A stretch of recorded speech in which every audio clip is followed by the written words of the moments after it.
She saw a fae just scoop her friend out into the sky. Bye! Welcome to part 2 of Let's Build Wingtorn here on YouTube. Let's get into it. We've done 2 turns in this round of 7 turns. Now, you might remember me saying back at the beginning that I am playing this solo, which I am. And normally Microscope, people take turns contributing. For the next turn, I am still going to be making up everything, but we're going to introduce a little wrinkle. I'm not really going to be making final decisions.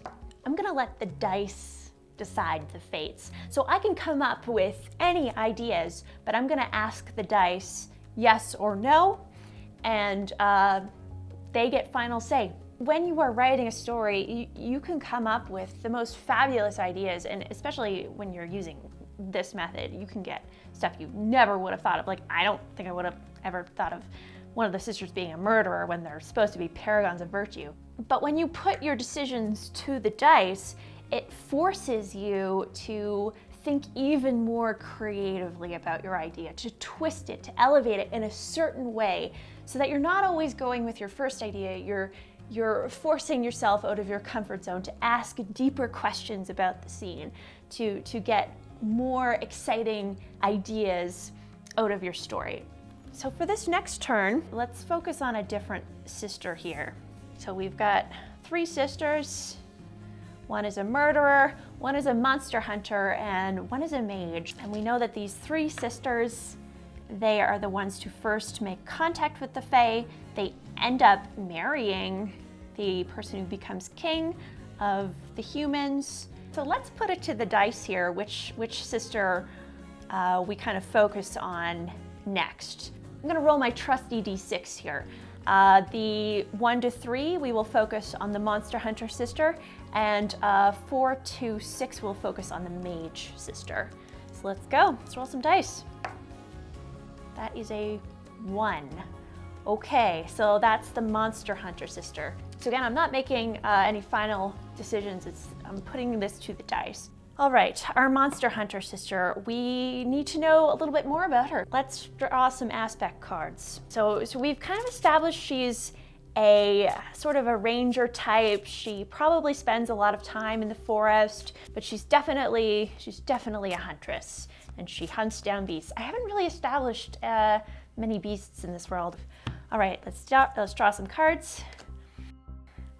Okay, we've got temperamental, predatory, I mean, sure, dusty, and unexplored. Okay, temperamental, I mean, it's kind of an obvious choice, right? For maybe a hunter type, maybe not. Let's keep that. Let's draw another one. It's kind of good to pair things you don't expect. So, okay.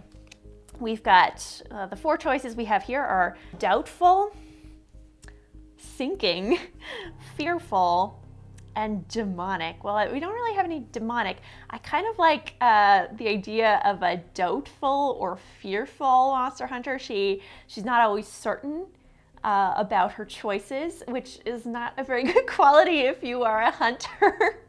You know, you're always second guessing yourself, or you're afraid of the thing you're hunting. I think doubtful presents an interesting wrinkle. Maybe she never pulls the trigger, so to speak, or releases the arrow when she should, and she's always agonizing. And I'm assuming that she's the middle sister here, just based on, you know, eldest, middle, youngest. I think that's just easiest. Let's go with a doubtful, temperamental monster hunter sister. Oh man, and when she doesn't, when she second guesses herself and something goes wrong, she flies into a rage, right? Of course.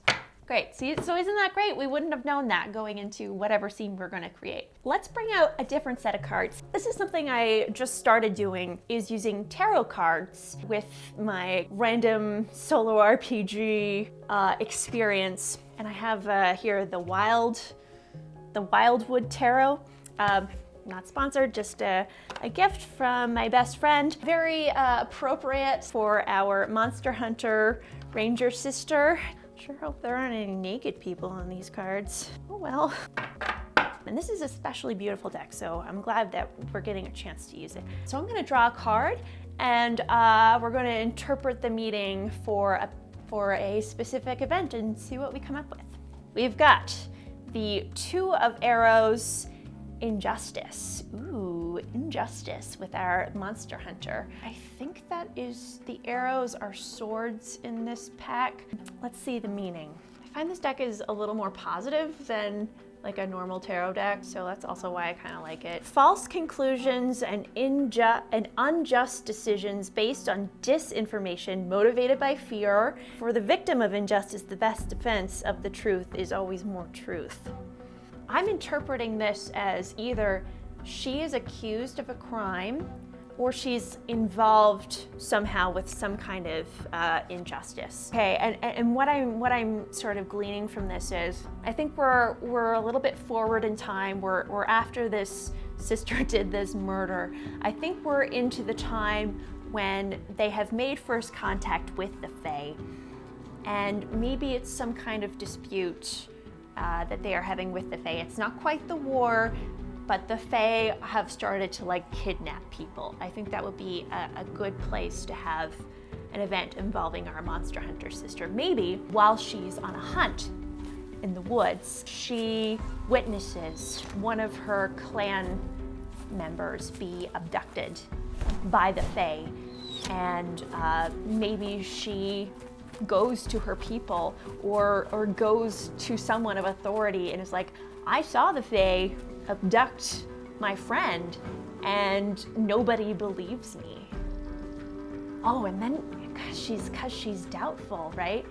Maybe she's even like kind of being gaslit or gaslighting herself, being like, oh, maybe it wasn't the Fae. Maybe it was someone else. I don't know if I mentioned this, but in my world, the Fae are pretty distinct looking. Like, you can tell whether somebody is a Fae or not a Fae. They have very angular features. Their skin colors are quite different than a human's. They've got wings.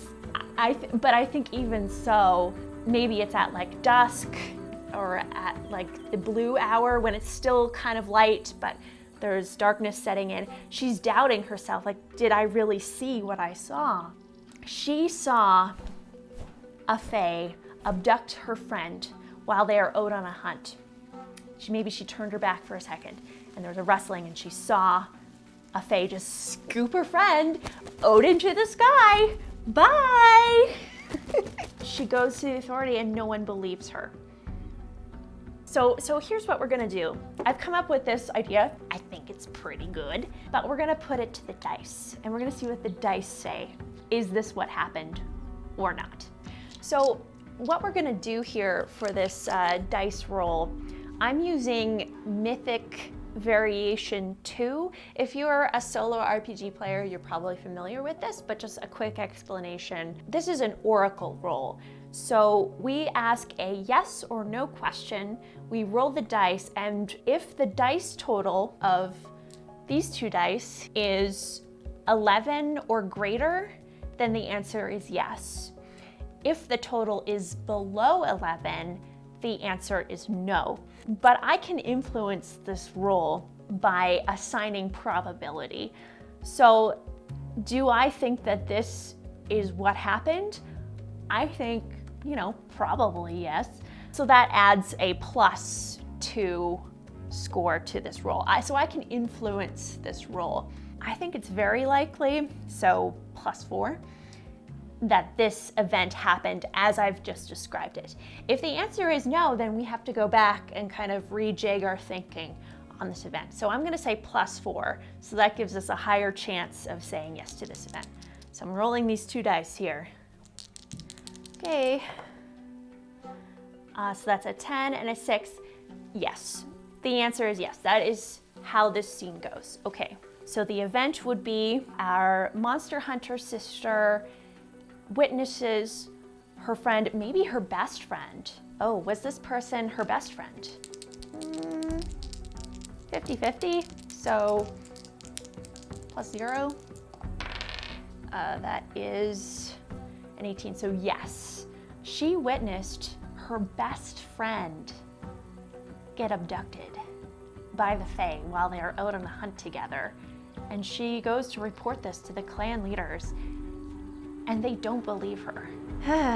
Okay, so that's an event. The middle sister witnesses her best friend be abducted by Fae while out on a hunt together, and when she reports this to her clan, no one believes her. She even doubts herself. And I'm putting this as dark. A lot of dark events here for our sisters, our three sisters who are supposed to be so great. Not so great, are ya? All right, so we've created an event. That's 3 turns we've taken so far. Now it is my turn again. The dice rules no longer apply, just applies when it is the Oracle's turn. So we'll put these somewhere else. Yeah. I think for the 4th turn of this round, I would like to focus on the 3rd sister, who we've established is a mage or a magic user, or a wielder as they're called in this world. And I'd like to maybe move forward in time a little bit. After the war, or just at the end of the war, I'm thinking they have married the king, so the 3 sisters have married the 1 king. But I think an event based around our youngest sister would help flesh her out a little more. So let's again use our aspect cards here and learn a little bit more about our youngest sister, the magic wielder. Maybe we can get some court intrigue going on, which I love court intrigue. I've just drawn a aspect card, which is the adjectives card. We've got 4 adjectives here: subterranean, shambling, nightmarish, telepathic. I like telepathic as a description for our mage. I haven't established any telepathy in this world, but I have established that certain people have specific gifts. Gifts? Why can't I say gifts? Gifts. Not gift, not gifs, gifts. Certain people have certain abilities that are above and beyond any kind of traditional magic. For example, one of the protagonists in Wingtorn, Connor, he has the ability to know if somebody is telling the truth or not by touch. So I have established that certain people have specific abilities that they're just kind of born with because they are magical. Not every wielder has a specific ability. But I think it would make sense for our youngest sister here to be telepathic. So she can probably both send and receive thoughts. Very useful when you are a queen of a realm. Yes, yes. Let's draw another one. Let's see what else she is. Keep drawing these horror ones. Okay, we have malevolent, naive, seedy, monster slaying. Well, we already have a monster hunter sister. Maybe naive.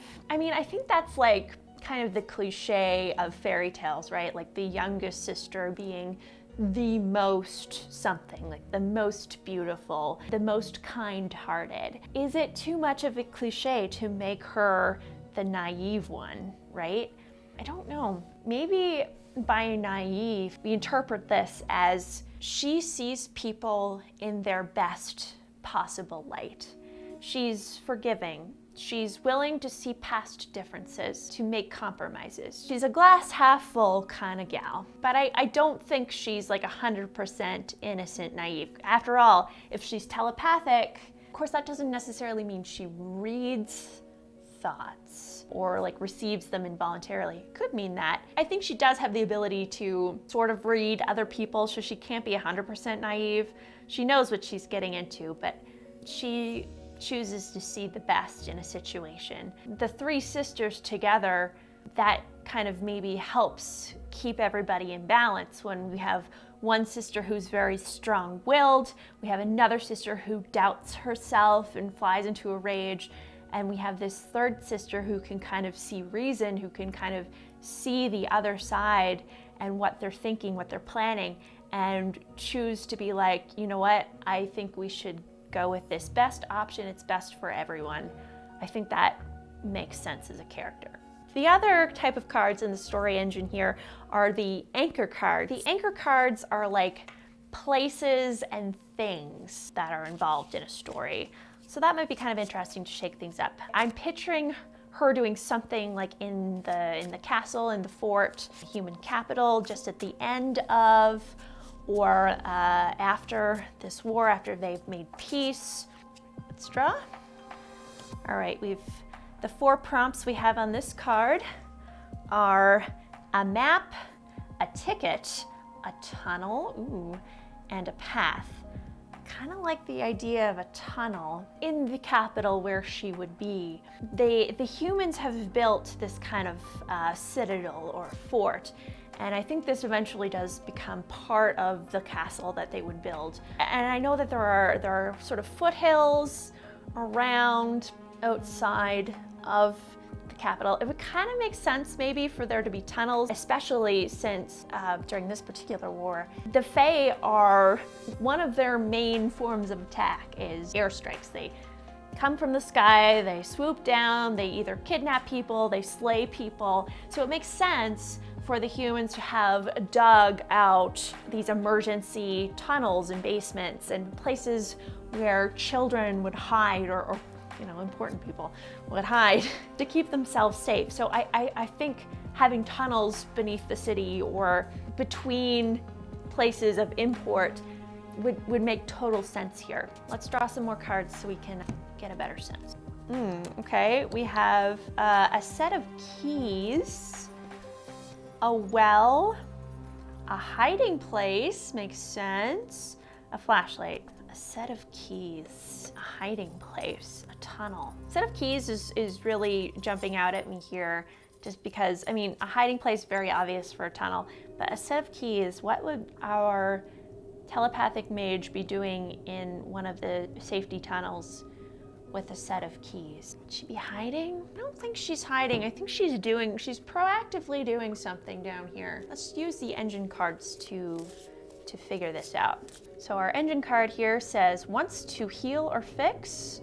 The other side says wants to hurt or damage. I think she wants to heal or fix. She has befriended a Fae. I think this is like at the end of the war or just after the war. Sometimes you have an idea, but it's too similar to another idea, and you have to, this is a good example of where you have to kind of tease it out and elevate it so that it isn't half-formed. Some ideas you have to let bake in the idea oven. This is another good opportunity maybe to use the tarot cards. There's something going on here. She wants to help, but is it so simple? I don't know. Okay, we have 4 of bows, celebration. Yeah, normally this is a very positive card. I think bows are staves. A celebration of health, wealth, and security, and a time to relax, enjoy the bounty of good fortune or labor. A holiday or festival at a time of plentiful fertility and creativity. Plentiful fertility. This is giving me more context for this event. I think that this is definitely after the war. It is peacetime. They're sorting out kind of the logistics of the peace. You know, Fae people have been displaced from the isle where they're from. I think they've been given some land on the continent. Fae have definitely settled in the human capital. The sisters are certainly for that because they helped negotiate this peace. I think this younger sister at this time, she is pregnant. She's expecting maybe her first child. I think she's been meeting with some Fae people. I think they probably live in the city, but for some reason, she doesn't want people to know about this meeting. And I don't necessarily know if this is a romantic tryst situation. I get the sense that this is more diplomatic. This is more in the spirit of cooperation. I think it's like a group maybe, or a couple of Fae. She meets with a couple of Fae. What do these other Fae want that she is meeting with? What is their motivation? The engine cards can tell us. We'll use a blank agent card here to represent these Fae that she's meeting with, because we don't know who they are yet. Wants to liberate, or wants to gain freedom from. Wants to liberate. How about this? There are some prisoners in the human capital in the fort. There was just a war, so that makes sense. But I think this particular group of Fae wants these prisoners released, and they're trying to go through official diplomatic channels, but communications have broke down essentially. This third sister has taken it upon herself to meet with these Fae who want these prisoners to be released. Why would she meet them secretly in a tunnel? Because she's the queen, right? She has some official sway here. So why is she being secretive about this? Is that a scene? Okay, I think that's enough for an event, and we can kind of tease that out in a scene. Okay, so the third sister, she's pregnant at the time. She meets with a group of Fae in a secret tunnel beneath the castle. The Fae want prisoners of war released from human custody. I think this is a light event, finally. I think her intentions are good. I think she really does want to help these people, but for whatever reason that we may or may not figure out, communications have broken down. So she's taken it upon herself to try and do good in this situation. Hi, you're so cute. You're such a pretty baby. Oh, that's a green tea. You're so beautiful. Are you a pretty beast? You're a pretty tiger. You wanna stay? What you looking at? Somebody out there? No one's gonna hunt you. You're a huntress. Where you going? This is my life now. We still have so many questions about the last couple of events that we've generated. Like, who is this rival clan that the eldest sister murders a member of, a sick member of, no less? What happens to the best friend of the middle sister who got abducted by Fae? And does anybody end up believing her about this event? Does she go after this best friend and rescue them herself? Or why does the youngest sister have to meet a group of Fae in a secret tunnel just to get some Fae prisoners released? We still have a lot of questions to resolve in this round, and only 3 more turns to do so. But it is not my turn. It is the Oracle's turn. So they get to make the decisions. Ooh, the dice. The dice will decide. So I would love to do a scene to kind of flesh out one of the events that we've established, but it's not up to me, it's up to the dice. So let's put it to the Oracle. Are you going to do a scene or an event? Let's roll a d6. Let's say 1, 2, 3 is event, and 4 to 6 is a scene. I hope it's a scene. A 2 is an event. Okay, it's not my turn. They get to decide what kind of event it is. It has to do with our 3 sisters. Since it is an event, it could literally be anything to do with these 3 sisters. Let's go back to our Mythic Variations 2 Oracle, a yes or no question with our 2 dice here. Let's say the question is this event before the war? 50-50? 17, so that's a yes. Which one of these sisters does the event involve, or does it involve the 4 of them? Let's roll a d4 dice here. 1 is the eldest sister, 2 is the middlest sister, 3 is the youngest sister, and 4 involves all 3 sisters. 4. This event is set before the First Contact War. It involves all 3 of the sisters. Does this event have anything to do with the Fae? Again, 50-50, it could really be anything. 9 plus 5 is 14, so yes, it has to do with the Fae. Does it have to do with this Fae general that they meet? Because remember, they're the ones that make first contact with the Fae, and they are the ones who meet this Fae general on a beach by happenstance. So does this particular event have to do with this Fae general that they initially meet? I'm gonna say probably not. -2 to whatever we get here. Ooh, no. No, it does not have to do with the Fae general that they meet. Okay, so it has to do with the Fae, but not that particular Fae, okay? Does it have to do with the Fae that are abducting people. Does the event have to do with the middle sister and her best friend who has been taken? I think probably +2. Whoops. Yes. Okay. I think it's a good opportunity to learn a little bit more about this best friend who was taken by the Fae. What's gonna happen next? I really have no idea. So why don't you stick around and click here.